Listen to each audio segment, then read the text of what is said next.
Are you feeling overwhelmed? Like, really overwhelmed? Well, today we're going to break down a powerful framework for turning all that stress into your greatest strength. We're going to pull in some wisdom from some of the most successful people on the planet to map out a clear path from feeling anxious to taking action. So let's just start with a really fundamental question. When you feel that pressure building up, where do you think it's actually coming from? The answer might not be what you think it is. Most of us, we blame the same things, right? Too much work, not enough time, that endless to-do list. But what if that's not the real problem? What if the true source of all that stress is something we're not doing? Amazon's founder, Jeff Bezos, he just completely flips the script on this. He says, stress doesn't come from working hard. It comes from inaction. You know that feeling? It's that gnawing anxiety you get when you just watch a problem sit there and fester, knowing deep down you could do something about it, but you just haven't.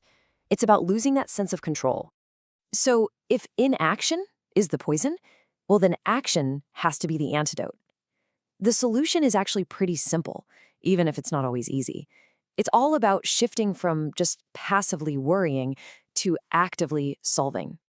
This is all about taking back your sense of control. And look, it doesn't have to be some giant leap. Just take one small, deliberate step. Send that one email you've been putting off. Make that one phone call. That single action starts to just dissolve the stress because you've just proven to yourself that you are not powerless. Okay, so you're ready to act. That's awesome. But how you act matters just as much. And that brings up the next critical question. Who is the person taking this action? Is it the real, authentic you, or is it some version of you that you think the world wants to see? Think about it like this. Society is constantly telling us to be a lion, right? Be aggressive, be dominant, be the king of the jungle.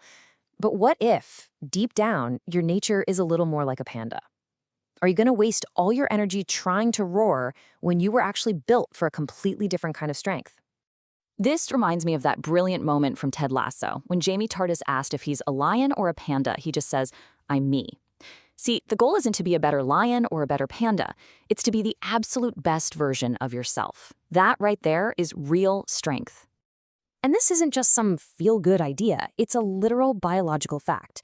Out of the billions and billions of people on this planet, nobody, not a single person, shares your fingerprint. It is an undeniable scientific marker of your individuality. And lifestyle coach Gaur Gopal Das really puts out a challenge here.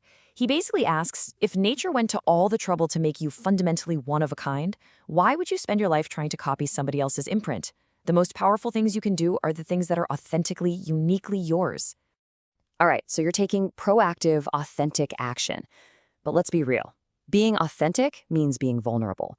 It means putting yourself out there, which leads directly to a place that terrifies most of us: failure.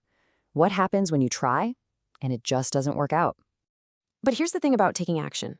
Every great journey, every incredible invention, every masterpiece of art, it all begins with one simple, brave decision: the decision to try.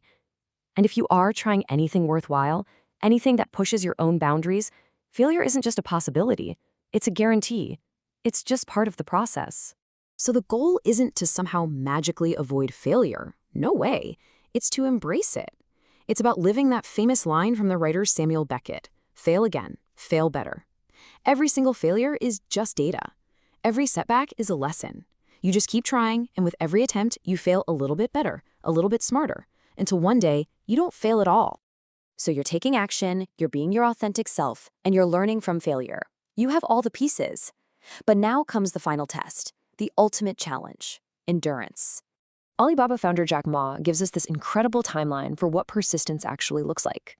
He says, today is difficult, tomorrow is more difficult, but the day after tomorrow is beautiful. The path to success almost never gets easier right away. In fact, it usually gets the hardest right before the breakthrough. And here's the tragic part. That hardest moment, what Ma calls tomorrow evening, that's the final test. That is the exact point where most people give up, literally moments before they would have reached their beautiful day after tomorrow. So we're going to leave you with this question. Knowing that your stress comes from inaction, that your real power lies in being yourself, and that the darkest hour is always just before the dawn, what are you going to do when you find yourself in that tomorrow's evening? Because that one moment, that's the moment that defines everything.